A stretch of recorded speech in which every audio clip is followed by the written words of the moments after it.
Cathay does a lot of things better than the Empire, but what they do not do is have Pistoliers. So today we're going to be taking a look at a replay from Yume's with Pistoliers and Empire, of course, versus Cathay. So let's go ahead and take a look at the build that he's brought here. We've got some Pistoliers and Empire Knights on this flank here, some more Pistoliers there. Current skirmishing a little bit with these Crowmen.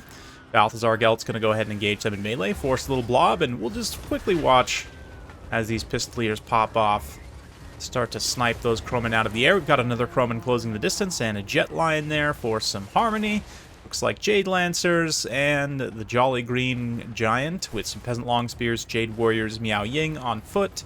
So only the one Yin unit. Does mean that harmony is going to be quite limited in this battle, but we'll see. Looks like the Crowmen are going to sweep down onto that Great Cannon, try and shut that down. See some spearmen and some great swords. Great swords going to be very cost effective in this matchup now. Their armor piercing anti-infantry will trade decently into all Cathay and infantry. Yeah, silver bullets also, and more great swords and cannons over there. More Empire Knights, spearmen. Empire Knights are going to come out and not exactly get a charge into these Jade Lancers, but at the very least provide some nice mobile blocking in the open field with plenty of space for ranged units to still operate successfully. More Empire Knights reinforcing, pushing those Jade Lancers away, while at the same time leaving a little bit of a gap open here. These Jade Lancers and the Jet Lion charging through, facing some armor-piercing gunfire from the silver bullets. They're going to get through and overtake the cannon crew here. Jolly Green Giant in particular is able to push all the way through. Empire Knights immediately following up with the supporting rear charge, but will it be enough? Looks like the cannon crew gets terrified away there. I'm going to see a little bit of regrowth on the Green Giant as well, which, to be honest, probably should just charge the silver bullets right now. Yeah, a little bit of friendly fire there from Balthazar Gelt on that Searing Doom. Didn't quite hit any of the enemy heavy cavalry, but at least one Jade Lancer has been shut down fully. And again, a little bit of overextension here from Cathay. The Jet Line I would definitely run back and have fight alongside of the infantry so that it could be giving them harmony buffs. Jade Warriors in particular get very cost effective with harmony, so would be trading much better into the great swords. Like here, you can see this one without is actually getting beat pretty handily, which is what you would expect when these two units are interacting, but not always the case, of course, when harmony is active. But again, given the limited nature of harmony in this particular build, not going to be of much benefit to Cathay here as they try and rush into the Empire's position.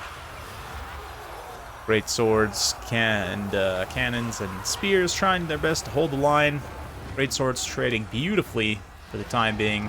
But these big monsters are definitely a problem. The Jet Lion, once again, overextending, trying to go after ranged units in the back line. This would be a great opportunity to leave the Jet Lion right here and then actually run the Green Giant to do this. You'd reflect some of the missiles of the handgunners. Once you get close, they would shoot themselves up a little bit and then, of course, get quickly terrified away on the charge. Even still, quick follow-up from some Crowmen is plenty to push the silver bullets away, at the very least. Force Yume's to reposition them.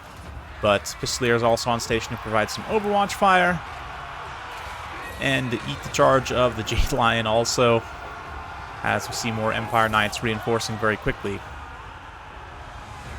So Cathay's starting to win specific frontline engagements, but those great swords are definitely giving them pretty serious problems in terms of trading cost effectively. Miao Ying going to go ahead and transform into a dragon form, see if she can help even out that infantry fight a little bit.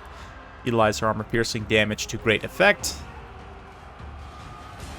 But pretty big mistake here to have the Jet Lion separated solo out from everything else. It's not providing harmony to anything, and yeah, it's not really going to be providing much value regardless, so a little bit of a painful situation to be in. I'm not sure if it's used its missile mirror. Yes, it looks like it did use its missile mirror. I'm not sure on what exactly, but perhaps silver bullets, or perhaps the other cannon. Hard to say. Cannon is technically still online. The cannon crew gets back at it and is ready to start firing again. The Green Giant's slow speed and responsiveness will make him quite vulnerable in this situation. Looks like Balthazar is going to go ahead and throw an upgraded Plague of Rust to take that Jade Warrior down to only 30 armor as they get surrounded by Empire Spearmen. Up those Spearmen just get a little bit of damage in. Well, we've got this unit of Great Swords quite healthy, this one. So 3 Great Swords, all hundreds of kills each, getting some pretty good value, just racking it up against these Cathayan infantry. I love to see it. Great Swords are one of those units that was extremely overpowered when Warhammer 1 first released, but since then, I don't know, they've really never been spectacular, I feel like. Certainly right now, if they're used in the appropriate circumstance, they can be very good. As evidenced, this is probably one of their best matchups, to be honest, given that you do face a lot of very cost-effective armored infantry that you need to cut through. Obviously, dwarfs as well, but definitely this one, maybe even more than dwarfs, arguably. But Green Giant's going to get surrounded here and just blast it onto all sides. Wisely, the Pistoliers and Handgunners are sitting just outside the reflect range, and the Pistoliers actually do have enough range to sit outside of that and not have too many problems, but they're currently kiting Miao Ying. Going to be exceptionally cost-effective use of these Pistoliers. Little Searing Doom dropped on that infantry blob out there. Cathay players going to go ahead and throw in the towel, which I definitely understand. It was starting to look like the end game for them, so yeah, nice to see a nice Empire victory over Cathay. Great Swords in particular, just mopping up huge amounts of kills. It really goes to show how needed Harmony is here for Cathayan troops to be able to trade effectively against Empire troops, to be able to trade cost effectively, and certainly the armor helps. But you definitely need that harmony, and the jet line not really providing it too much. It's definitely a big downside for Bugilicious here. Maybe just keeping it a little bit tighter onto the front line, and then trying to send the Green Giant in the back line after those handgunners. I don't know. Hard to say. Would have liked to have seen some more range units from Cathay as well. You can generally consider that the Empire is going to have some range units of their own, so you should have some opportunity to sit back and try and trade with that. But I guess Bugilicious just going more for a melee rush build, which I definitely respect. But unfortunately, he just ran into a steel wall of great swords, and the silver bullets also racking up some really great value as well. So it's definitely an interesting one. You guys will have to let me know your thoughts in the comments down below. It's a fun matchup. Man versus man always makes for a fun matchup, in my opinion. So I'm probably biased, though. Hopefully you guys enjoyed watching that. If you do like this sort of content, be sure to like, subscribe, hit that bell notification button. Every time I upload a new video, you'll be notified. I've got some more Warhammer content coming. I'm also working on some Starfield content. I'm not sure exactly what that's going to look like quite yet, but hopefully I'll have the video out for you this weekend on it. Maybe just some general impressions and maybe some early game tips for you all. So yeah, thanks for watching. We'll see you next time.